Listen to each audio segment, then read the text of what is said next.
스톡파이터입니다. 자, 오늘은요, 그동안 제가 주식 투자에서 주의를 해야 할 점, 어떤 조언들, 자, 이런 시간을 좀 많이 가졌었는데, 이제 그런 거를 떠나서 정말 실전에서 써먹을 수 있는 기술 몇 가지를 시리즈를 제가 준비했습니다. 그 첫 번째 그 시간으로는 여러분도 한 번쯤은 주식 투자하시면서 그리고 공부하시면서 들어봤을 지지와 저항이라는 개념에 대해서 배워볼 수 있는 시간을 가져보도록 하겠습니다.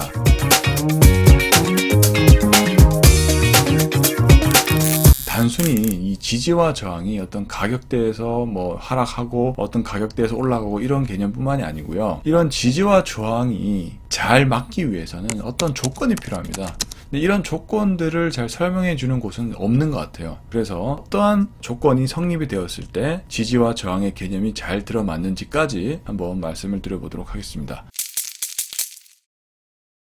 자, 지지와 저항 개념부터 보겠습니다. 지지라는 것은요, 말 그대로 일정한 어떤 가격대에서 주가가 내려왔을 때 떨어지지 않고 이 가격 라인대에서 반등하는 현상을 지지라고 표현합니다. 지지대 역할을 한다는 것이죠. 이 가격대가 이 일정 가격에 내려오면 주가가 여기서는 떨어지지 않고 올라갈 확률이 더 높다, 이렇게 보는 겁니다. 말 그대로 저항은요, 어떤 주식이 주가가 올랐습니다. 일정한 가격대까지 올랐어요. 근데 그 가격대에서는 이제 위에 매물이 많아서 매물이 많으니까 저항의 역할을 한다는 것이죠. 그래서 매물대에 부딪혀서 다시 하락할 확률이 높은 상태를 저항이라고 표현합니다.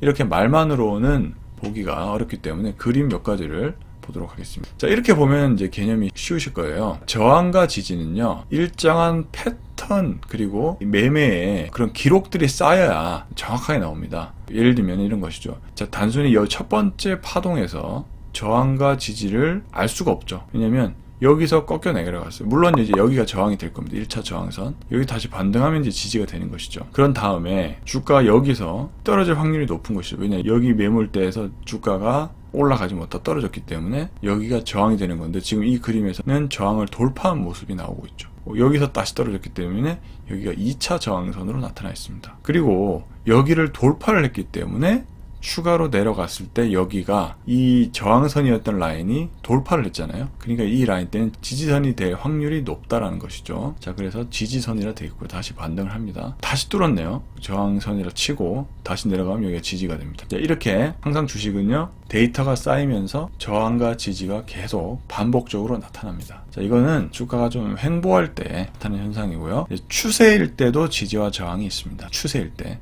이게 추세선을 이제 그어놓고 대응을 하는 방법을 이야기하는데요. 주가가 상승 추세 쭉 가면서 상승 추세지만 계속 올라가는 게 아니고 떨어지면서 올라가죠. 떨어졌다가 근데 이 라인대에서 다시 지지하면서 올라가고 쭉 갔다가 다시 떨어지고, 저점은 어떻다? 계속 높아집니다. 그러니까 저점이 높아지니까 여기를 추세선을 그어보는 것이죠. 그래서 이 추세 하단까지 왔을 때 주가가 여기서는 밀리지 않겠다라고 예상이 가능한 겁니다. 그래서 여기가 지지선이 된다. 자, 이렇게 판단을 하는 것을 의미하고요. 하락 추세일 때는요, 하락 추세일 때도 계속 하락을 하는 것이 아니라 상승을 했다 떨어졌다, 상승을 했다 떨어졌다, 이렇게 반복되죠.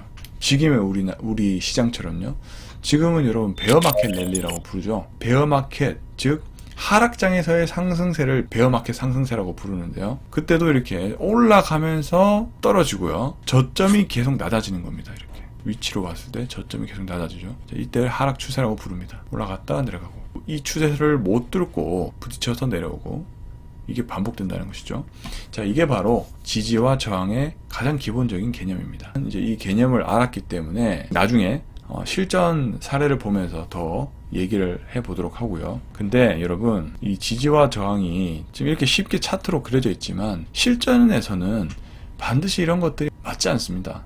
제가 무슨 말씀을 드리고 싶냐면, 어떠한 종목을 잘 선택해야만 이런 조건들이 잘 맞아떨어져요. 어떤 종목을 선택하느냐에 따라서 상황이 다르다는 얘기입니다. 우선은요, 지지와 저항이 성립이 잘 되려면 거래 대금이 풍부한 종목에 거래를 해야 됩니다. 왜냐면 돈이 많이 들어가는 곳에서 거래를 해야만 우리가 전통적으로 알고 있는 개념, 그리고 여러분들이 배운 개념들이 잘 들어맞게 되어 있습니다. 왜냐하면 자금들이 많이 몰리기 때문에 경험치라는 게 있어요. 대중들의 어떤 수요와 공급, 그리고 경험에 의해서 가격이 결정되는 경우가 많기 때문에 우리가 배웠던 여러 가지 전통적인 그런 개념들이 잘 들어맞을 때가 많습니다. 그래서 거래대금이 최대한 풍부한 곳으로 거래를 해야 되고요. 물론 여러분 주식은 지지와 저항 개념 아는 것도 중요한데 정보를 아는 것도 중요해요. 근데 일반인들은 이 정보를 다 알 수가 있는 게 아니잖아요. 그래서 이런 기본적인 개념들을 배우고 이제 대응을 하시는 거죠. 초보 투자자들, 주식 투자 경험이 적은 분들은 항상 거래 대금이 많은 쪽에서 거래를 해야 합니다. 그래야 안전하게 대응할 수 있다는 점 참고하시면 좋을 것 같고요. 일단은 자, 거래 대금이 많은 곳일수록 지지와 저항이 성립될 확률이 높다라는 겁니다. 자, 그 예가 바로 환율, 원자재, 그리고 미국 지수입니다. 다우지수, 나스닥. 환이라고 하면은 이제 달러 기준입니다. 달러를 바꾸려고 하는 수요가 많은 것이 이제 환율이지 않습니까? 그러니까 이 환은 모든 사람들이 거의 다 참여해서 대응을 하는 부분이고, 돈이라든지 이런 자금들이 워낙 거래가 많이 일어나는 곳이기 때문에 환율 거래를 할 때 여러 가지 배운 개념들이 잘 들어맞습니다. 그리고 원자재도 마찬가지죠. 원자재도 원자재 시장에서 모든 돈들이 거래가 되기 때문에 당연히 잘 들어맞을 수밖에 없고요. 주식시장 전 세계 여러 군데 있지만 미국 시장이 가장 크죠. 그리고 달러 베이스로 운용되죠. 그러니까 기준을 미국 지수 기준으로 보면 볼수록 확률이 높다라는 겁니다. 자, 그리고 기간이 길수록 정확합니다. 분봉보다는요, 일봉이 잘 맞고요. 일봉보다는 주봉이 잘 맞고, 주봉보다는 월봉이 잘 맞습니다. 이 개념을 일단은 이해를 하셔야 돼요. 근데 이제 실전 거래는요, 여러분, 주봉, 월봉을 볼 시간이 없어요. 분봉과 일봉으로 대응을 해야 단타를 할 수가 있는 것이죠. 그렇기 때문에 분봉과 일봉을 기준으로 최대한 단기 투자를 해야 되는데, 거기에서도 일정한 조건이 있습니다. 조건들을 제가 설명을 해드리도록 하겠습니다.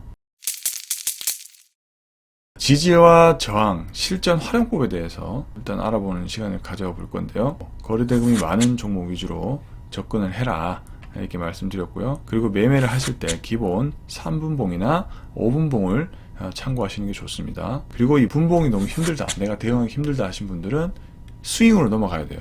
스윙이란 것은 일정한 기간을 두고 투자를 하는 것을 얘기하는데, 그때는 이제 일봉을 기준으로 대응을 하시는 게 편하고 그럴 수밖에 없습니다. 그래서 자기의 상황에 따라서 분봉이냐 일봉이냐, 이 두 가지 봉이라고 하는 것은 우리가 흔히 보는 사각형 박스 아시죠?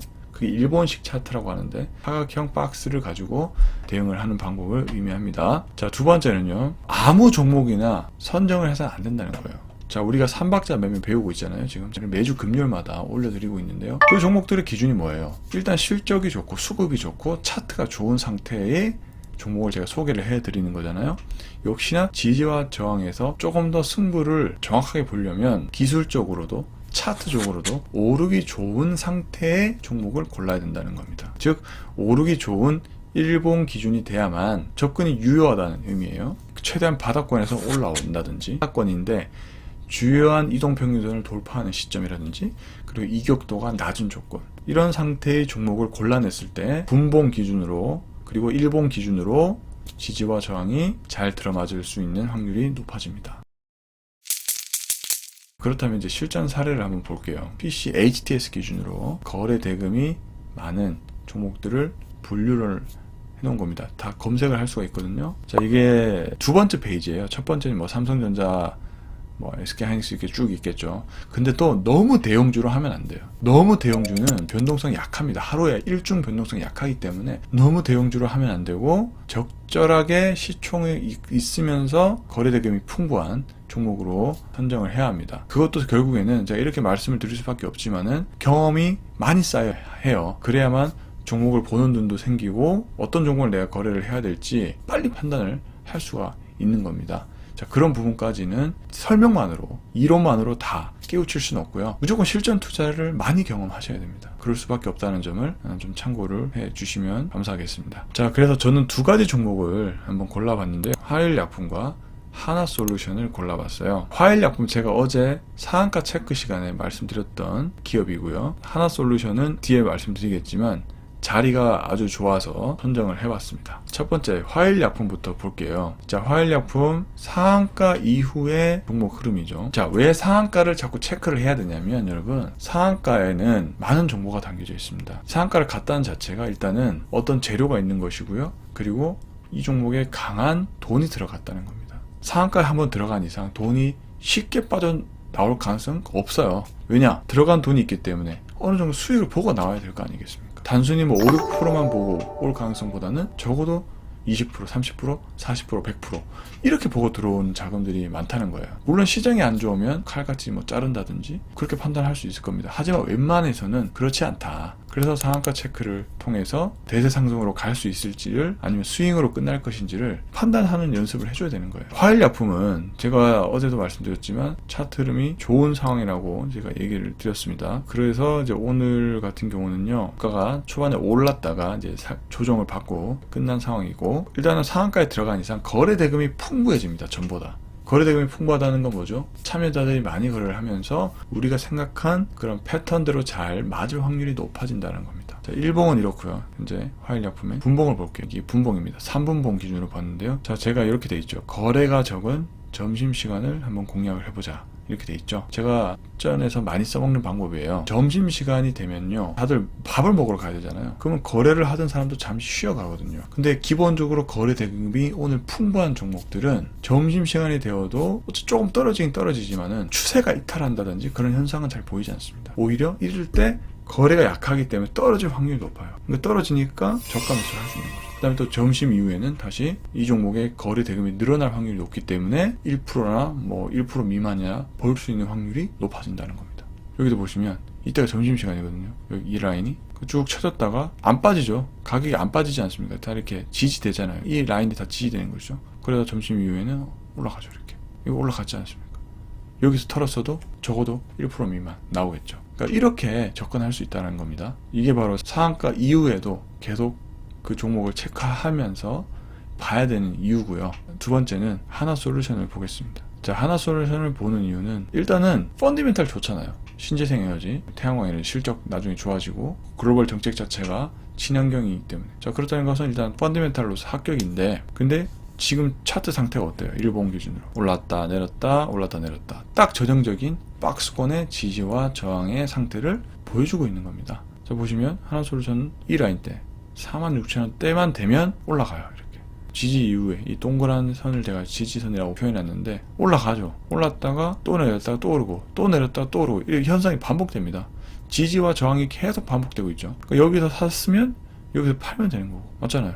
이 현상이 반복되고 있다고. 그리고 좀 최근도 보시면 지지됐다가 또 빠졌네요. 근데 바로 또 올라가죠. 그러니까 대충 이 가격대까지 내려오면 분할 매수 해두면 올라갈 확률이 더 높으니까 수익을 볼 확률이 높아진다는 겁니다. 자, 그렇기 때문에 이제 하나솔루션을 본 거예요. 종목을 선택을 한 것이고, 지지와 저항이 잘 맞아떨어지고 있는 대형주잖아요. 그리고 뭐 시가총액 1등도 아니고요. 이쪽은 성장 여력도 크기 때문에 시가총액이 적당하면서 성장주로 볼 수도 있는 종목이기 때문에 다소 변동성도 좀 세고요. 그러니까 해볼 만하다 이겁니다. 그래서 이제 일본 기준만 매매를 여러 번 하신다 해도 어떻다? 가격 바닥에서 매수를 해놓고 기다리면 올라간다. 이렇게 하면 직장인 분들이나 좀 여유 있게 보시고 싶은 분들도 수익을 볼 수 있는 확률이 높아지는 것이죠. 그리고 여긴 지금은 어때요?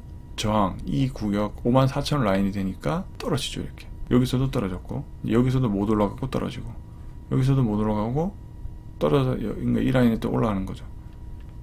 떨어지고. 그러니까 이 라인이 반복될 때, 그리고 언젠가 실적이 좋아지면 이 54,000원을 상방으로 돌파를 하겠죠. 그때는 또 이 라인대가 지지가 되는 겁니다. 계속 이렇게 지지와 저항이 돌파하냐 돌파하지 못하냐 따라서 계속 지지와 저항이 계속 바뀌는 겁니다. 지금 일본 기준 차트도 지금 보세요. 오늘 기준으로 보시면 밑에서 올라가잖아요. 이때는 힘이 좋다고요. 분봉을 보더라도 힘이 이렇게 좋은 것을 확인할 수가 있습니다. 쭉 좋다가 점심시간이 어떻다? 쭉 떨어지죠. 이렇게 여기가 점심시간이죠. 뚝 떨어지잖아요. 거래가 약하니까 뚝 떨어지면 여기서 살짝 매수하는 거죠. 분봉 기준으로 점심시간 때. 그럼 어때요? 바로 올라가죠. 이렇게. 그러니까 지지와 저항 개념을 알고 있는 상태에서 이 개념을 활용을 해서 수익을 보려면 여러 조건들을 알고 있어야 된다는 겁니다. 단순히 지지와 저항을 안다고 해서 되는 게 아니라 종목을 선정하는 눈, 그리고 어떤 종목에서 지지와 저항을 활용을 해볼 것인지, 이것까지 판단이 서야 된다는 겁니다. 자, 그럴 때야 비로소 수익으로 연결될 수 있는 진짜 투자가 시작된다는 겁니다. 하나솔루션이 이제 마지막 자료고요. 이 정도로 맞춰볼까 합니다. 도움이 되셨으면 좋겠다는 바람이 있고요. 만약에 지지와 저항 개념이 조금 더 보강할 게 있다면 또 새롭게 자료를 만들어서 드리면 되는 것이고, 또 중요하게 판단해 볼 수 있는 여러 개념들이 많거든요. 지지와 저항 이후에도 또 콘텐츠를 만들어서 여러분께 좋은 내용을 공개해 드리도록 하겠습니다. 다음 시간에 찾아뵙도록 하겠습니다. 감사합니다.